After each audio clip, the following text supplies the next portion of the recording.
Gulat na gulat pa rin si Steven. Wala na siyang masabi. Diretso pa rin ang tingin niya sa walang hugis na sasakyan. Pagkatapos ay lumipat ang tingin ni Steven sa paligid.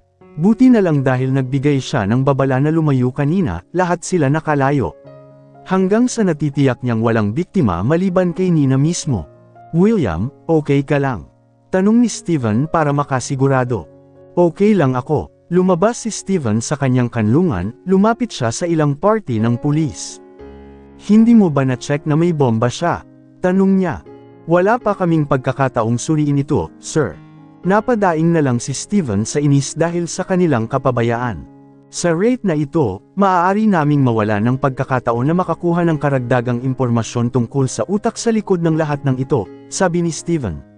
Halata ang inis sa tono na ginamit niya. Sorry, sir, hindi namin inaasahan na may suicide bombing pala ang babaeng ito. Siguro pinagplanuhan ito ng mabuti ng amo niya. Alam nilang napakataas ng pagkakataon na mahuli ang kanilang mga tao. Iyon ay bakit sila nagdadala ng mga bomba, para mabura ang mga bakas ng kanilang mga krimen. Naikuyong ni Steven ang kanyang mga kamao. Di ko akalain na ganoon pala sila ka-reckless. Kailangan ko talagang mag-ingat. Tiyak na alam nilang ang mga quintuplet ay madaling puntirya. Niyakap ni Camila ang dalawa niyang anak. Narinig niya ang tunog ng pagsabog. Lalong lumaki ang takot niya. Mommy, tawag ni Bettina. Yes, baby.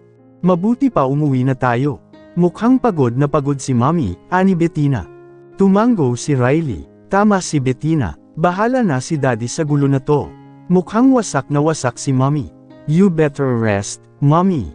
Umiling si Camila. Noong una, gusto niyang tumanggi. Gusto niyang imbestigahan din ang kasong ito para matapos na. Ngunit sumama si Steven kay William. Tama sila, Camila, umuwi ka na. Napakadelikado dito. Inutusan ko na ang mga bodyguard na iuwi ang mga bata. Papunta na silang lahat, ligtas ka doon. Pero Steven, honey, do as I say. You need to rest, okay. Natigilan si Camila, pero napangiti siya. Sige, tumango si Steven. Niyakap niya si Camila, saka hinalikan ang mga labi. Itago ang mga bata sa bahay. Sigurado yan. Inis na inihagis ni Franco ang silicone mask sa likod ng sasakyan. Huminga ng malalim yung lalaki, tumangala siya. Nabigo ka, sabi ni Ivana. Napatingin ang babae kay Franco ng matalim na tingin sa rearview mirror. Stupid. Paano nila nalaman? Alam mo bang ang ginagawa mo ay maaaring magkaroon ng mataas na porsyento ng kabiguan ng susunod nating plano? Bobo. Patuloy ang pagmumura ni Ivana kay Franco. Hindi pa rin iminulat ni Franco ang kanyang mga mata. Hindi rin niya inaasahang mabibigo siya ng ganito. Good thing I had a backup plan. Nina, the lady is very professional. Alam niya ang gagawin kapag nahuli siya. Kung mahuli ka, matatapos na tayong lahat. Ang tanging paraan para makuha si Steven ay mawawala na ng tuluyan. Babalik ako sa kulungan. Narinig lang ni Amara na nagmamaneho ang usapan nina Ivana at Franco. Dahil din ito kay Bettina. Profesional si Nina. Kumbaga, kapag nakaharap na ni Nina si Bettina, madali niyang niloloko si Bettina. Pero sa totoo lang, hindi niya kaya. Kahit siya nahuli. Ang mga anak ni Steven, more than isang henyo, sabi ni Amara. Huminga ng malalim si Ivana. Tama ka, wala talaga akong ideya. Kakayanin ni Bettina ang isang profesional na nagtrabaho sa kanyang larangan ng 12-dosenang taon. We must rest. Nawala pansamantala, biglang sabi ni Franco. Hindi nagustuhan ni Ivana ang sinabi ni Franco. Anong ibig mong sabihin? Tanong ni Ivana. Dahil sa mga nangyayari ngayon, siguro Steven at ang iba ay nagpapalakas ng kanilang pagbabantay. Kung gagawin namin ang susunod na pag-atake, tulad ng iyong inaalala. Ang rate ng pagkabigo ay napakataas. Bukod dito, lahat sila ay napakatalino. Hindi madaling lokohin, baka sabihin pang imposible. Talagang kinilala ni Franco ang lakas at talino ng pamilya Steven. Actually, sang-ayon talaga si Ivana sa sinabi ni Franco. But still, naiinis siya. So sinasabi mong maghintay pa ako ng konti, yun ba? Ang tagal kong naghintay, tanga. Kung hindi ka lang nabigo kanina. Tutal, gintong pagkakataon. Matalim na tinitigan ni Franco si Ivana. Huwag mo akong sigawan na parang subordinate mo ako. We work together. You are my partner. Remember the things I can do if I am sick of you, mariing sabi ni Franco. Lady, please calm down. Totoo ang sinabi ni Franco. We'd better wait. Instead of failing onward, our grudges will not be carried out properly. Siyempre, ayaw ni Amara na mangyari yon. Nagkatinginan sina Ivana at Franco na may masamang tingin. Kung hindi dahil sa hatred. Actually, tinatamad na akong makipaghalubilo sa nakakainis na lalaki na to. Ganon din kay Franco, ganoon din ang iniisip ng lalaki kay Ivana. Halos hating gabi ay hindi na bumalik si Steven. Nagkaroon siya pumunta sa silid ng mga quintuplet upang tingnan ang kanilang kalagayan. Medyo kalmado ang pakiramdam ni Steven nang makita ang maayos nilang kalagayan at mahimbing na natutulog. Pagkatapos noon ay agad siyang sumugod sa kwarto nila ni Camila. Doon, sa kama, nakita niya ang asawa.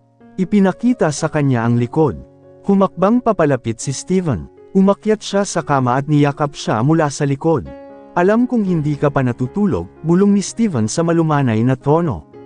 Lumipat ang kanyang kamay sa ibabang tiyan ni Camila. Hinayla siya palapit. Camila, honey, tawag niya ulit. Ramdam ni Steven ang marahang paghaplos ni Camila sa kanyang braso. Lagi namang darating ang guluha. Biglang tanong ni Camila. Isa iyon sa pinakamalambot na tunog ng Camila na narinig ni Steven. Hindi naman sumagot si Steven. Panay ang paghalik niya sa likod ng ulo ni Camila. Tila, hindi ito ang tamang oras para ipagpatuloy ang pagtalakay tungkol sa nangyari kaninang umaga. Kailangang ilihis ni Steven ang isip ni Camila. Napapikit si Camila nang maramdaman ang kamay ni Steven na marahang humahaplos sa itaas na bahagi ng katawan niya. Patuloy na umakyat hanggang sa maabot mo ang isa sa mga suso. Steven, hindi ko. Let me give you the pleasure, bulong niya. Hayaan mo akong kalimutan ka kahit saglit. Pumikit si Camila. Kung tutuusin, hindi niya tinanggihan ang haplos na ibinigay sa kanya ng asawa. Kinagat ni Camila ang labi para pigilan ang mga hilinghing na lalabas nang maramdaman ang magiliw na hagod ni Steven sa kanyang mga suso. Pinisil ng kamay niya ang braso ng asawa. Ang fanalang na kasiyahan ay nananatili dito, at naunawaan iyon ni Steven. Papalapit na siya ng papalapit. May nagising at tumigas. Sinadya ni Steven ang kanyang naninigas na pagkalalaki sa puwitan ng asawa. Namumula ang mukha ni Camila nang maramdaman iyon. Ang isang tunay na sensasyon Camila ay nahihiya na aminin na ito ay lubhang nakakahumaling sa kanya. Palaging ginagawa iyon ni Steven para ipaalam sa kanya na ang pagiging intimate sa kanya ay maaaring magkaroon ng kahanga-hangang epekto sa kanya. I'm down for you, Camila. You always drive me crazy about whatever's on you, bulong ni Steven. Ikaw sinasadya mo akong asarin ha? Tanong niya. Makalipas ang ilang minuto sa ganoong posisyon, napatigil si Steven sa kanyang paggalaw nang may maramdaman siyang kung ano. Muling umisi ang lalaki. Pagod ka na talaga. Ang bilis mo talagang dumating, may bakas ng pangungut siya sa boses ni Steven. Steven, makalipas lamang ang ilang sandaling pag-iisa, nilinis na ni Steven ang katawan ni Camila. Nasa kwarto pa rin ang babae habang nasa kusina siya ngayon, naghahanda ng makakain ng asawa. Simpleng ulam lang na medyo naluto dahil ayaw ni Steven na paghintayin ng matagal ang asawa. Bumalik agad siya sa kwarto bitbit ang ulam na mainit pa rin. Napatingin si Camila sa gilid. Ngumiti ang babae. Hindi ko akalain na magiging ganito kakaromantic, sabi ni Camila. Hindi sumagot si Steven. Naghanda siya ng maliit na lamesa para ilagay niya ang ulam sa kama, sa harap mismo ni Camila. Sayo lang, sagot ni Steven maya-maya. Napangiti si Camila sa sagot nito. Isang plato lang. Ayaw mong kumain? Tanong ni Camila na nakatingin sa omelet na isa lang. Umiling si Steven. I'm not hungry. Ikaw ang nagko-control sa laro. Samantalang ako nag-enjoy lang. Tiyak na nawawalan ka ng lakas. Hanggang sa matulog kagaya ng dati. Ngayon, kumain ka na, sabi ni Steven na may halong tono. Nang pangungut siya kahit na parang walang emosyon ang mukha niya. Agad namang hinampas ni Camila ang braso ng asawa at agad na tumawa si Steven. Eat. After that, sleep. Hindi natin alam kung ano ang mangyayari bukas. Take care of your health, Camila. You, me, we have to be strong for the kids, okay? Agad na naging malungkot ang tingin ni Camila. Sa tingin mo may kinalaman ba ito kay Franco? Tanong niya. Seryosong nagkatinginan ang dalawa. That is my guess. Siguradong malaki ang sama ng loob ng kapatid ko. Malungkot ka, tanong niya. Kayo ng kapatid mo. Ngayon talagang magkaaway na kayong dalawa. Siyempre, nakonsensya si Camila. Lahat ng ito ay dahil sa kanya. Kung wala lang ako sa inyo, tiyak na hindi ganito kasayra ang relasyon niyo ni Franco, ani Camila. Siyempre, malungkot ako, sagot ni Steven.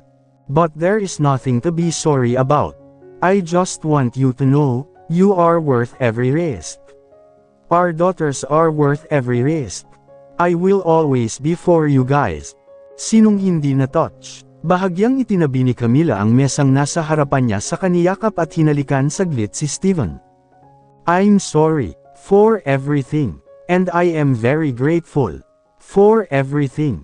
Hindi sumagot si Steven. Niyakap na lang niya pabalik ang asawa. Si Franco, kasing ganda ng dati ang relasyon namin.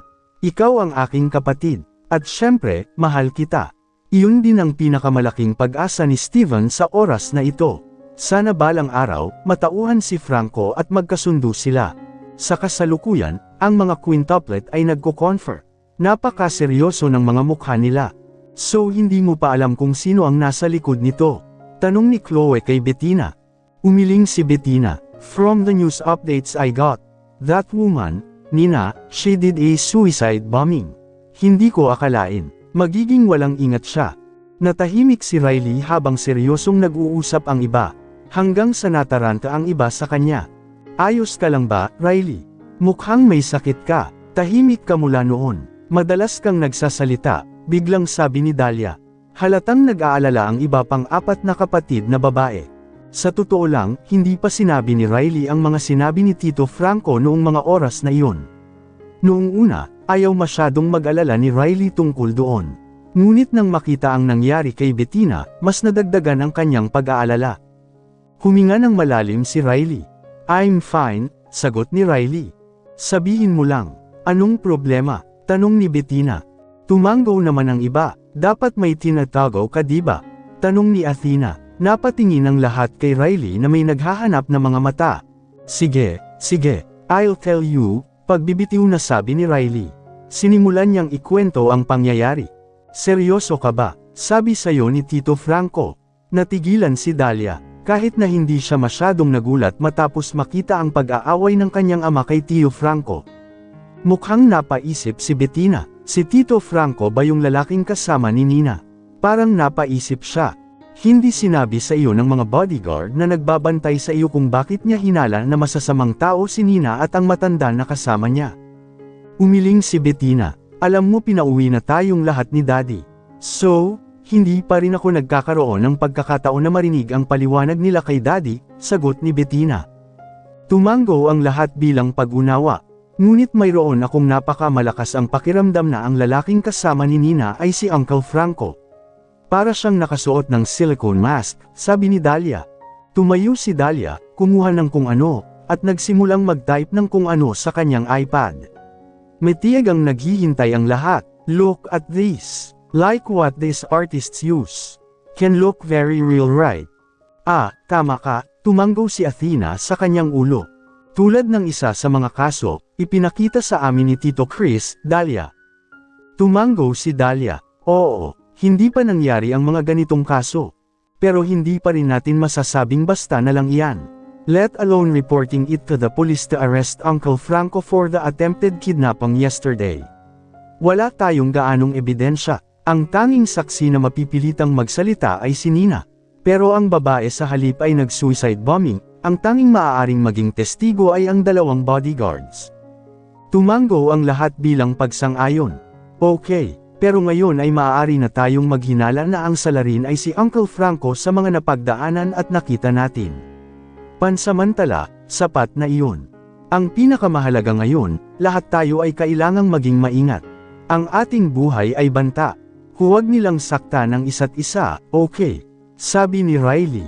Nagkatitigan ang 5. Inabot ni Riley ang kamay niya, tapos ang iba ay naglagay ng kamay kay Riley. Si Daddy at Mommy ay dalawang malalakas at matalinong tao. Kailangan din nating maging katulad nila. We are a strong family. Walang sino man ang dapat magwasak sa ating pamilya. Kailangan nating magkaisa ang ating puwersa. Nagpasya si Franco namang ibang bansa. Bago siya paghinalaan ng lahat, tumakas si Franco. Alam ni Franco na dapat siya ang unang hahanapin. Si Steven, Camila, at ang kanyang pamilya ay naghihinala sa kanya. Hindi ako papayag na gawin niyo akong sospek sa tangkang pagkidnap kahapon. Hindi ko hahayaang mahuli ako ng sinuman sa inyo. Napag-usapan na ito ni Franco kina Ivana at Amara. Tungkol sa kanilang pagpapahinga sa kanilang planong saktan ang mga quintuplet. Siguro sa loob ng ilang buwan, o maaaring isang taon. Hanggang sa tuluyang nabura ang mga hinala. Saka lang nila isasagawa ang orihinal nilang plano. Sa mas mapanganib na paraan, syempre, si Franco, na nasa eroplano, ay tumingin sa mga larawan ni Camila at Steven kasama ang kanilang mga anak. Pinunit niya ang parte ni Steven at ng quintuplet. Si Camila lang ang makakaligtas. Lahat kayo, ngumisi si Franco. Masasabi ko lang, Colm. Sigurado ka ba? Alam ni Camila na ang kanyang asawa ay nasa isang estado ng matinding pagkalito. Normally na itago ni Steven ang emosyon niya, laging straight ang mukha niya. Pero ngayon, hindi na ito maitago ni Steven. No other choice, right? Kung hindi ko mahuhuli ang lahat ng salarin, this problem will never solve. Huminga ng malalim si Camila. This is a punishment for Franco. Sana habang nasa kulungan siya, mapag-isipan niya ang mga pagkakamali niya. Involving an innocent baby is simply out of line. Naiintindihan naman ni Camila, totoo ang sinabi ng asawa niya. But still, about this, they still have to discuss it with Steven's father and mother. Ayaw ni Camila dahil dito, kamumuhian si Steven ng kanyang mga magulang. Kausapin muna natin ang parents mo ha. After that, pwede mo nang ituloy ang investigasyon mo. Actually, nang hindi alamin kung sino ang mga salarin, alam na ni Camila na siguradong hindi malalayo ang utak nito kina Franco at Ivana. Silang dalawa lang ang gustong masira ang pamilya niya. Tumango si Steven bilang pagsang-ayon.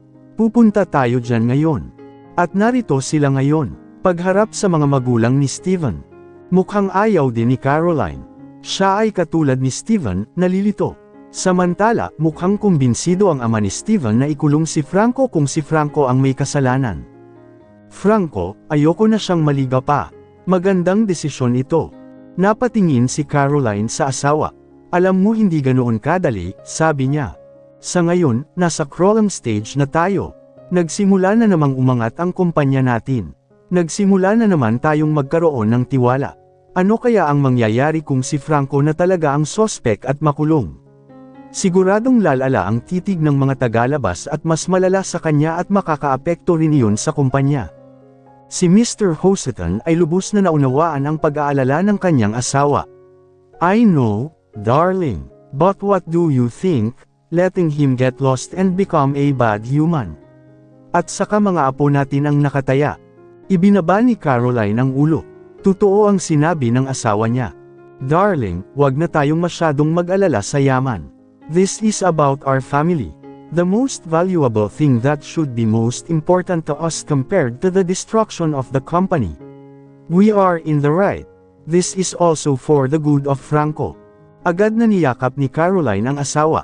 Ito ang pinakamahirap na desisyon. Ang mahirap talaga para kay Caroline ay kaya ba niyang makita si Franco sa kulungan. Habang sila ay namumuhay ng malaya at comfortable. Aking anak na lalaki. Bakit kailangang maging ganito ang lahat? Ayokong nakikita kang nahihirapan. Pero, napabuntong hininga si Caroline. Tumingin siya kay Steven. Okay, I agree. You can forward this report to the police. But I still really hope na hindi si Franco ang may kasalanan. Kasi ayokong makita siyang nakakulong, ani Caroline. Inay, iyon din ang hiling ko. Kapatid ko si Franco. Kasama ko siyang lumaki. Mahal ko siya. Alam mo naman na mahirap din itong desisyon para sa akin. Tumango si Caroline bilang pag-unawa. Gawin mo ang lahat, Steven. Pinagkakatiwalaan ka ni Mom. Ilang beses nang tumunog ang kampana. Nasa tapat ng apartment unit ni Franco si Steven. May kasama siyang 2 pulis. Medyo matagal bago tuluyang bumukas ang pinto. Isang maid na mukhang nalilito ang tumingin sa figure ni Steven at ng 2 pulis. Yes, pwede ba kitang tulungan? Tanong ng kasambahay na may matinding kagandahang loob. Pinayagan ni Steven ang opisyal na lumapit, pagkatapos ay ipinakita ang kanyang pagkakakilanlan, pagkatapos ay itinuro ang warrant para sa pag-aresto kay Franco. Aresto, Franco Richards. Pero sir, hindi Franco Richards ang pangalan ng amo ko. Maling tao daw po kayo sir, sagot ng kasambahay. Siyempre, nagdulot iyon ng kalituhan sa pagitan ni Steven at ng mga opisyal. Nagkaroon ng pagtatalo sa pagitan nila dahil pinilit ng kasambahay na huwag silang papasukin dahil pakiramdam niya ay maling tao sila. Sir, please respect my boss's privacy. I don't lie. Ano ito? Biglang may sumulpat sa likod. Agad na ibinaba ng dalaga ang ulo at saka ipinaliwanag sa kanyang amo ang nangyayari. Lalong naguluhan si Steven. Siguradong hindi niya ito kapatid. Mr. Steven Richards. Tiyak na kilala ng may-ari ng apartment ang mukha ni Steven. Ngumiti siya. Sino ka? Tanong niya. Nasaan si Franco? Uutusan mo siyang lumabas. Siguradong nagtatago siya sa loob diba? Nagunat ng kamay ang may-ari ng unit. Ako si James Onyx. Ang bagong may-ari ng unit na ito. Ang apartment na ito ay ibinenta ng may-ari. Totoo, ang dating may-ari ay si Franco Richards. But now this is my property. Sabi ng lalaking nasa edad 50. Ibinenta ni Franco ang kanyang apartment. Oo, Mr. Richards. Naikuyong ni Steven ang kanyang mga kamao. Hindi niya inaasahan na magtataka si Franco. Alam na siguro ng kapatid niya na may mangyayaring ganito. Napatingin si Steven kay James. Humingi siya ng paumanhin sa ginawa niyang eksena. No problem, sir. You can just come if you need information. I will try to cooperate with you. Narinig na ni James ang balita tungkol sa mga quintuplet at sigurado siyang may kinalaman ang pagkakaaresto kay Franco. Salamat sir. Sa kalaunan, umalis si Steven at ang dalawang opisyal. Franco, nasaan ka ngayon? Pumunta siya doon. Ngumisi siya. Nahulaan ko na. Okay, keep giving me the info. You are my spy. Keep close to him. You understand? Yes, sir. I will continue to provide updates. Pagkatapos, natapos ang tawag. Lumawak ang ngisi ni Franco. Sa tingin mo ganoon lang kadali iyon, Steven? Hindi ako magpapagaan sa iyo. This is a serious call to war. At talagang hindi ka mananalo. Ipapakita ko sa iyo kung sino talaga ako. Ay hinding-hindi na magiging anino mo. Pumasok si Franco sa kwarto. Doon, ngumiti sa kanya ang isang lalaking naka-white shirt. Mr. Franco, nice to meet you, sabi niya sabay lahad ng kamay. Ngumiti pabalik si Franco. Nice to meet you too, Doc. Itutuloy. Ang kanyang mga bakas ay ganap na hindi masusubaybayan.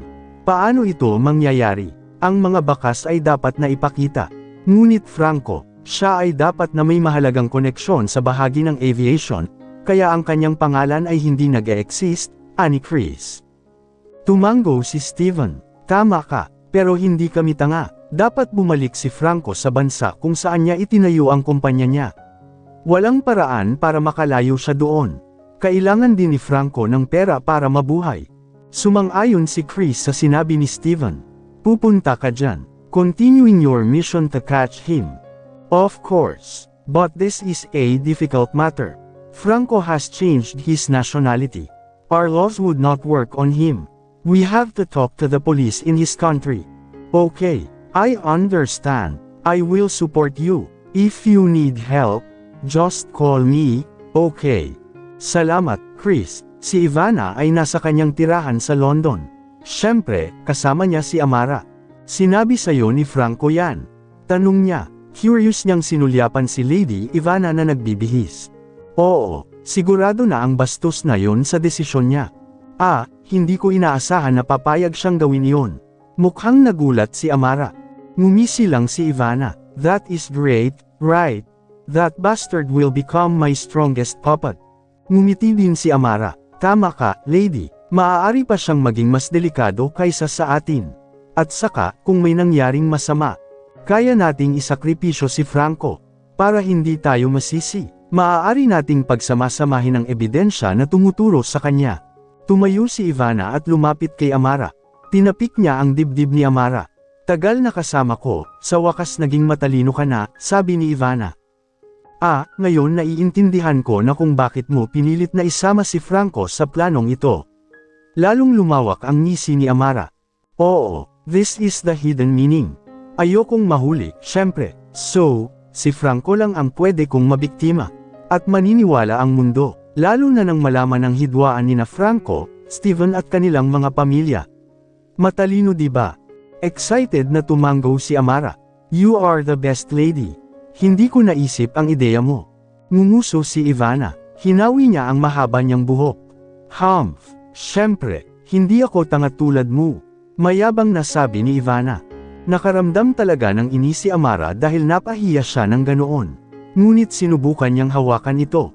Tumahimik ka, Amara, kumalma ka, hanggang sa magbunga lang ang sama ng loob mo kay Camila. Pagkatapos ay maaari mong gawin ang anumang gusto mo. Kasama ang paggawa ng masama sa mayabang na babaeng ito. Haha, oo, syempre, tama ka lady. I was just a stupid woman before meet you. Napangisi si Ivana. Oo naman, sagot ni Ivana na may yabang pa rin ang tono. Gusto kong sumama sa iyo. Hindi, mabilis na lumabas sa labi ni Steven ang ganap na sagot. Agad namang nagtampo ang mukha ni Camila. Bakit? Hindi kita guguluhin. Alam mo namang hindi ako mahinang babae. Sigurado akong kakailanganin mo ako, sabi ni Camila. Napabuntong hininga si Steven. Hindi niya magawang magsalita ng malakas kay Camila dahil lalo lang magmamatigas si Camila.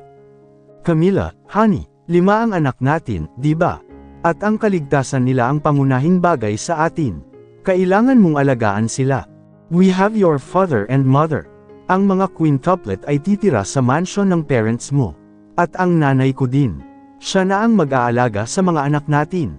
Ligtas ang mga quintuplet, sagot ni Camila. Oo, talagang magiging ligtas sila. Pero, alam mo ba kung anong klaseng mga bata sila? I'm pretty sure kung hindi mo sila pinapanood. Tiyak na gagawa sila ng paraan para makalabas ng mansyon. Siguradong malakas din ang pagnanais nilang malutas ang kasong ito. Kami alam mo kung gaano sila kakulit para makuha ang gusto nila. Sinabi ito ni Steven sa pinakamahinang tono.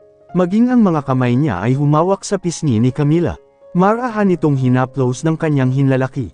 May mga pagtutol pa rin si Camila. Gayunpaman, totoo ang sinabi ng kanyang asawa.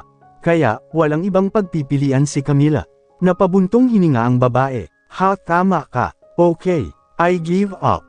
Ngumiti lang si Steven. Alagaan mo silang mabuti. Ipapaubaya ko na sila sayo. Ikaw din. Ingatan mong mabuti ang sarili mo. Umuwi ka nang hindi nasaktan. Promise me. Pangako ko sa iyo, Camila. Pero matutupad kaya ni Steven ang pangako niya. Nasa destinasyon na si Steven. Dumating siya kasama si Chris at ang personal na abogado ng pamilya Richards upang talakayin ang ilang mga bagay sa pulisya sa bansang ito dahil syempre, iba ito sa mga alituntunin sa kanyang bansa. Whatever the reason, I want us to success in securing a permit to arrest Franco. Naiintindihan mo ba? Tanong ni Steven sa kanyang abogado. Yes, sir. I'm so ready. Sagot niya. Tumanggo si Steven bilang kasiyahan. Okay, halika na. Pinakinggan ni Franco ang bawat salita ng doktor. Nagdesisyon na si Franco na magpaplastikan sa buong mukha. Sa ilong mo, nakatutok si Franco. Nagpunta siya sa pinakamahusay na siruhano sa bansa, kaya ang posibilidad ng pagkabigo ay napakaliit.